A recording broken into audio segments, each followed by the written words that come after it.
When was the last time you had a chicken nugget that made you say, wow? Because these will.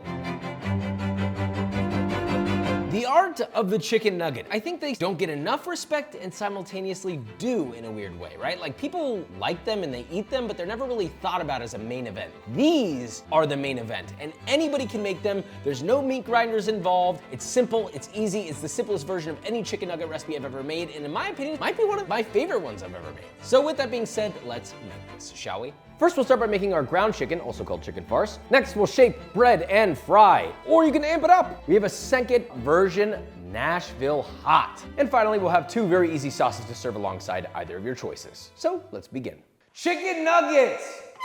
I have chicken nugget recipes already, but the biggest problem is that you need a grinder, like a meat grinder. And I love doing that. Honestly, it makes me happy because I can control the ratios, etc. I wanted to make a chicken nugget that anybody can make as long as you have a food processor. Actually, even if you don't have a food processor, you can still make this. But I would advise putting it in a food processor just to get it extra fine. To be clear, this does not require a food processor. The meat's already ground. If you're not using a food processor, simply mix everything together for the meat by hand. So we have 1 pound of already ground chicken. You can get this at the grocery store. It's already ground. You don't need to grind it yourself. All right, that's gonna go in the food processor along with half a pound of ground pork that is a high fat ground pork. What do I mean by high fat? None of that lean shit. I want fatty ground pork, as fatty as you can get it. That's gonna give it some of the fat that it needs here. The chicken also has fat in it, but extra, right? Juicy. We don't want this to dry out when we cook it. Now, the reason we're putting this in the food processor, I just want this extra fine. I'm gonna add these spices in a second, but first, we're gonna give it a little bit of a pulse.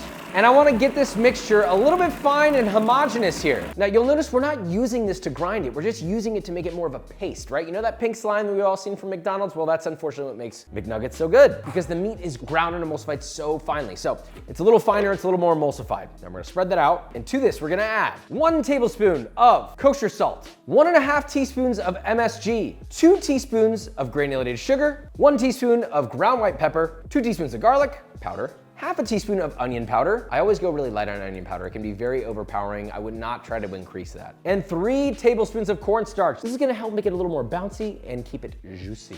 Now we're gonna rip that, pulse that a few times, get it incorporated. Oh, it's so dusty. And then just let it rip. That's all that flavor dancing around in there. Come on now.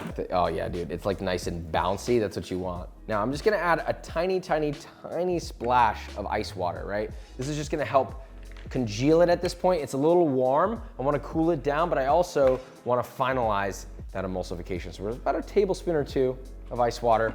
And then we're just gonna let that run one more time, couple pulses, just until homogeneous and combined.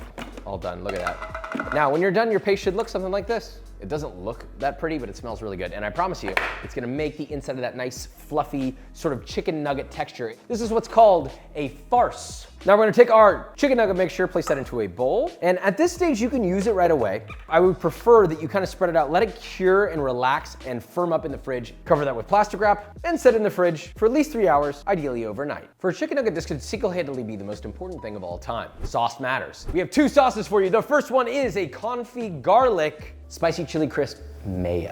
So to confit the garlic, very simply, we have 8 cloves of garlic going into a small saucepan, along with 1 cup of any high heat oil, canola, vegetable, avocado, I don't care, depends on how much money you want to spend. Set that over medium-low heat. Let that come up naturally. It's gonna bubble a little bit. They're gonna slowly cook until they are browned and cooked to a paste level of softness. Now once they're soft, but only light brown, you're going to cut off the heat and just let it coast the rest of the way. Now, once that's done, you're going to separate out the garlic cloves using a strainer or a slotted spoon. Just let this oil come down to close to room temperature. It's okay if it's a little warm, like 100 Fahrenheit, but if it's too hot, it'll break the emulsion. Okay, now once that's cooled down, jar, hand blender, or stick blender. Gonna add our confit garlic to that, along with 2 luscious, large egg yolks. So crack the eggs, separate out the yolk by hand. It's just a little faster that way. Boom. Then to that, I'm gonna add 2 tablespoons of chili crisp, along with its oil kind of evenly dispersed. 2 tablespoons of Dijon mustard, 2 tablespoons of rice vinegar, and 2 tablespoons of chilled water. Don't forget to season with salt. And finally, your cooled oil, which you're just going to very gently pour right on top. This oil is gold. The confit garlic oil isn't just oil anymore. It's now toasted garlic oil, which we're then gonna take our stick blender, stick it down into the very, very bottom, and let it rip.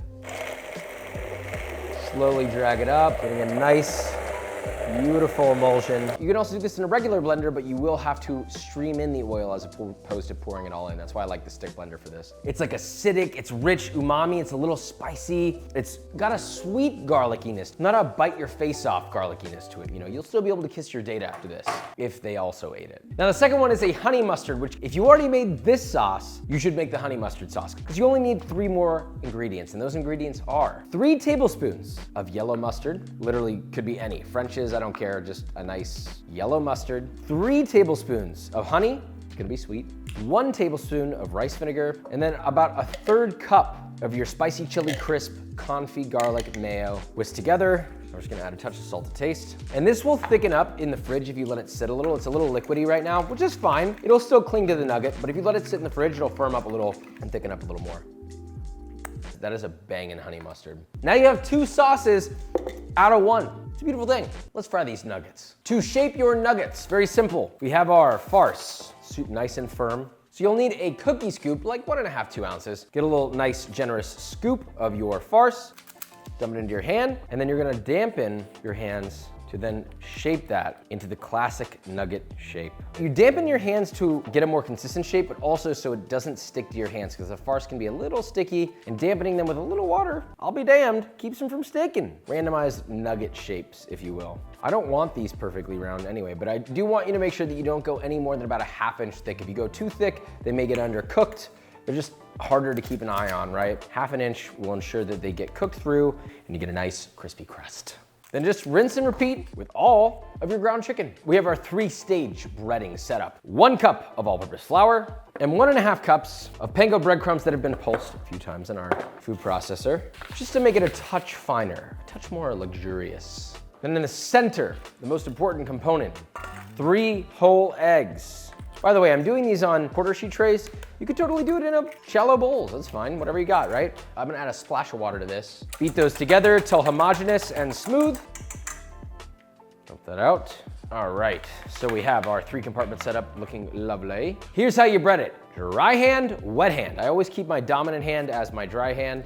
So first we're gonna pick up one of these beautiful little guys. It's gonna go in the flour, coat completely, shake off the excess, then into the wet, coat completely, turn off the excess, and then into your panko. Again, to coat thoroughly onto a parchment lined baking sheet, and repeat with the rest of your nuggets. So now once they're all breaded, you're then going to drop them into hot oil, vegetable oil, canola oil, avocado oil, 350 Fahrenheit in a heavy bottom pot, about halfway up filled, gently dropping them away from you. You don't want that water splashing towards you, you want it splashing away from you. I said water, it's not water, it's hot fry oil. You don't wanna do this in batches. You don't wanna overcrowd it. I think that's enough. I got like 6 of them in there. So you're gonna fry those for 3 to 4 minutes until the internal temperature is 165 Fahrenheit and the exterior is a nice golden brown. Now I want you to have as many chicken nugget options as possible. So what if you wanna make these Nashville hot? Real easy. You already got all the other work out of the way if you have spices in your cabinet, such as 2 tablespoons of cayenne powder,